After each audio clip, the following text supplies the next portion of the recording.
Bisakah Rayleigh melawan 4 kaisar sendirian di masa jayanya? Seberapa kuat Rayleigh di masa jayanya?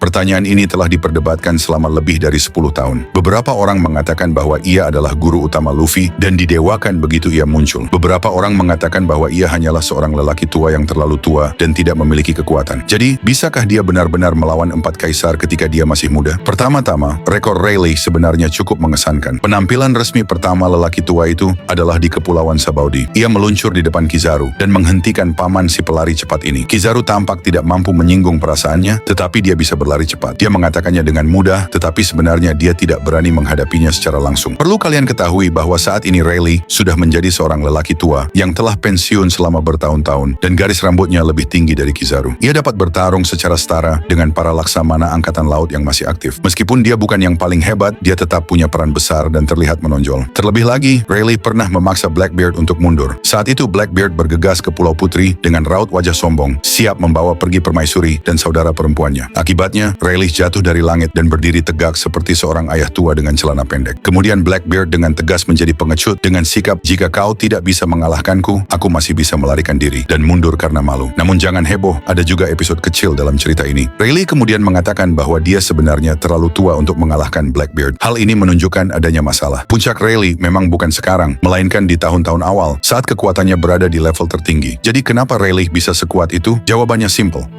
Dia benar-benar menguasai segalanya. Dia ada di level boss karena menguasai ketiga jenis haki. Padahal orang biasa yang bisa menguasai 2 haki saja, Busoshoku Haki dan Kenbunshoku Haki, sudah termasuk yang paling hebat di antara yang hebat. Tapi Rayleigh bukan cuma bisa 3 jenis haki, dia juga jago banget dalam menggunakannya. Khususnya Busoshoku Haki, dia bisa menyerang dari jarak jauh tanpa perlu menyentuh lawan. Hanya dengan mengeluarkan hakinya, dia bisa langsung menjatuhkan musuh. Ini sedikit mirip dengan Kaido dan Luffy saat bertarung. Terlebih lagi, Rayleigh juga dapat menggunakan Busoshoku Haki untuk menyebabkan kerusakan internal, yang berarti bahwa itu tidak mengenai kulitmu, tetapi organ dalammu akan meledak. Kedengarannya menyakitkan, bukan? Ini adalah operasi tingkat tinggi yang bahkan Kaido harus abaikan. Dalam hal Kenbunshoku Haki, kemampuan persepsi Rayleigh sangat kuat. Ia tidak hanya dapat merasakan posisi dan jumlah musuh, tetapi juga menilai perkiraan kekuatan musuh. Ia hanyalah radar berjalan. Meskipun tidak disebutkan secara eksplisit apakah ia dapat meramal masa depan, fakta bahwa ia mengetahui keterampilan ini menunjukkan bahwa ia memiliki tingkat pengetahuan dan pengetahuan teoritis yang tinggi. Dan ia mungkin memiliki beberapa pengetahuan tentang hal itu. Adapun Haoshoku Haki, itulah senjata pamungkasnya. Oda pernah berkata, jika Rayleigh yang bertarung di Pulau Manusia Ikan dan bukan Luffy, dia bisa saja membunuh 100.000 orang sekaligus. Seperti adegan di mana Kaido mengandalkan hakinya yang mendominasi untuk mengalahkan para prajurit. Terlebih lagi, Rayleigh juga dapat menggunakan Haoshoku Haki, yang merupakan tingkatan yang hanya dapat dikuasai oleh sedikit orang saja. Seperti Kaido, Luffy, Shanks, dan para petarung top lainnya. Anda mengatakan seorang lelaki tua memiliki segalanya, dan ia memiliki segalanya, jadi bukankah ia seharusnya bisa lepas landas? Pada titik ini, Anda mungkin bertanya, jika ia begitu kuat, dapatkah ia mengalahkan 4 kaisar? Pertanyaan ini tergantung pada yang mana dari 4 kaisar. Misalnya, Gundam humanoid seperti Kaido, yang memiliki gelar makhluk terkuat, dapat dipukul puluhan kali tanpa kehilangan darah. Bahkan jika ia berada di puncaknya, Rayleigh mungkin harus bertarung dalam pertempuran abad ini, dan peluangnya untuk menang sulit dikatakan. Sedangkan untuk lawan seperti Blackbeard, yang memiliki buah yang kuat tetapi kebugaran fisiknya rendah, Rayleigh mungkin punya ruang untuk bermanuver. Poin penting lainnya adalah kita tidak tahu rekam jejak Rayleigh saat ia masih muda. Tanggung jawab utamanya di bajak laut Roger adalah wakil kapten yang merupakan posisi wakil C yang legendaris, sebanding dengan orang-orang seperti Backman milik Shanks, Marco milik Shirohige, dan Kaido. Mereka umumnya tidak bertanggung jawab untuk memimpin, tetapi mereka jelas dapat berdiri sendiri. Dan jangan lupa bahwa Oda selalu suka menyimpan sesuatu sebagai cadangan. Kartu truf lama Rayleigh mungkin akan membawa kembali kenangan atau konfrontasi langsung di masa mendatang untuk melengkapi alur cerita. Misalnya, dalam pertempuran terakhir, jika Rayleigh keluar untuk membantu bajak laut topi jerami, kita akan dapat benar-benar menyaksikan kekuatan seorang wakil kapten teratas. Rayleigh mungkin sudah tua, tapi di masa jayanya, dia bisa saja berdiri sejajar dengan para kaisar. Dan siapa tahu, suatu hari dia akan turun tangan sekali lagi. So, jangan lupa untuk like, comment, dan subscribe untuk konten menarik lainnya seputar One Piece. Thanks for watching and see you next video.